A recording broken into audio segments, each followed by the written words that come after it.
ఈ రోజు Nag Panchami serial episode లో ఏం జరిగిందో తెలుసుకుందాం. వైశాలి పల్గుని పడుకోకుండా ఆడుకుంటూ ఉంటారు.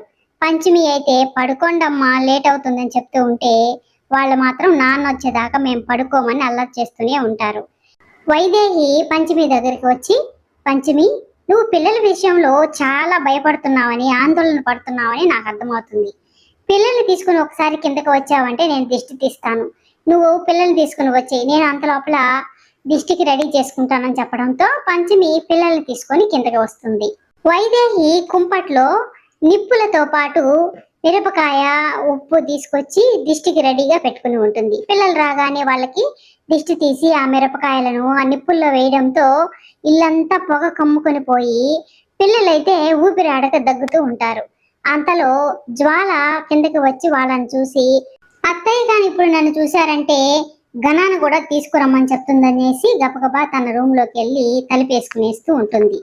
ఎందుకంత కంగారు పడుతూ వస్తున్నావని జ్వాల భర్త అడగడంతో, అత్తయ్య పంచమి పిల్లలకి దిష్టి చూస్తుంది, నన్ను చూసిందంటే గణాన్ని కూడా తీసుకురమ్మని చెప్పి దిష్టి తీస్తుందని వచ్చేసాను.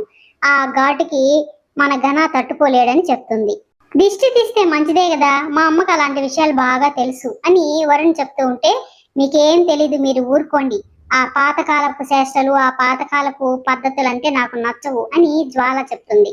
అంతలో అక్కడికి వచ్చిన మోక్ష పిల్లలు మిరపకాయల ఘాటుకి దగ్గుతూ ఉండడం చూసి వాళ్ళ అమ్మని అడుగుతాడు. ఏంటమ్మా ఇది, చూడు పిల్లలు ఎలా దగ్గుతున్నారు అని అనడంతో, అయిపోయిందిలే మోక్ష, ఒక నిమిషం ఆగు దిష్టి పోతుంది అని చెప్పి అనడంతో మోక్ష కాసేపు ఆగి తర్వాత పిల్లల్ని తన రూమ్ లోకి తీసుకెళ్లిపోతాడు. కరాలి ఇలా అనుకుంటూ ఉంటుంది, జ్వాల కొడుకులో ఉన్న గరుడ శక్తికి నా శక్తులన్నిటినీ ఇచ్చి ఆ ఇద్దరు పిల్లల్లో నాగాంశతో ఎవరు పుట్టారో కనుక్కోమని చెప్పాలి అని అనుకుని తన రూపాన్ని మార్చుకొని అమ్మవారి ఉపాసకురాలిలాగా బుట్టలో బియ్యము, ఆ బియ్యంలో అమ్మవారి విగ్రహాన్ని పెట్టుకొని ముఖం నిండా పసుపు పూసుకొని పెద్ద బొట్టు పెట్టుకుని మోక్ష వాళ్ళ ఇంటికి వస్తుంది. కరాలి మోక్ష వాళ్ళ ఇంట్లో అడుగు పెట్టగానే గణాకి తెలిసిపోతుంది. గణ నేరుగా లేచి బయటికి వస్తాడు. తర్వాత కరాలి అయితే గణ తల మీద తన చెయ్యిని ఉంచి, నా శక్తులన్నింటినీ నీకు దారపోస్తున్నాను, నువ్వు ఆ ఇద్దరు పిల్లల్లో నాగాంశతో ఎవరు జన్మించారో కనుక్కోవాలి అని చెప్తూ ఉంటుంది. అంతలో బయట నుంచి వచ్చిన మోక్ష ఆ సీన్ ని చూసి గబగబా వచ్చి గణ తల మీద ఉన్న కరాలి చేతిని తోసేసి, ఎవరు నువ్వు, ఏం చేస్తున్నావు అని గట్టిగా అరుస్తూ వదినా అని జ్వాలని పిలుస్తూ ఉంటాడు.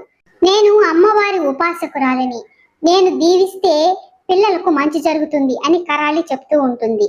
అంతలో జ్వాల బయటికి వస్తుంది. ఏం చేస్తున్నావు వదినా, ఇంట్లో పిల్లవాడిని వదిలేసి, ఈమెవరో చూడు, గణ నెత్తి మీద చెయ్యి పెట్టి ఏవో మంత్రాలు చదువుతుంది అని చెప్పడంతో జ్వాల భయపడిపోయి కరాలిని తిట్టి పంపించేస్తుంది. కరాలి తను ఉన్న ఇంట్లో ఇలా ఆలోచిస్తూ ఉంటుంది, నేను ఆ పిల్లవాడికి నా శక్తుల్ని దారబోసి వచ్చాను, ఆ పిల్లవాడు పంచమి పిల్లల్లో నాగాంశతో జన్మించింది ఎవరు అనే విషయాన్ని కనుక్కున్నాడో లేదో వెళ్ళి చూడాలి అని అనుకుని నీలు వాళ్ళ అమ్మ దగ్గరకు వచ్చి ఇలా చెప్తూ ఉంటుంది, నేను పని మీద బయటకు వెళ్తున్నాను, కాస్త లేట్ అవ్వచ్చు అని చెప్పడంతో, సరే అమ్మ వెళ్ళిరా అని నీలు వాళ్ళమ్మ చెప్తుంది.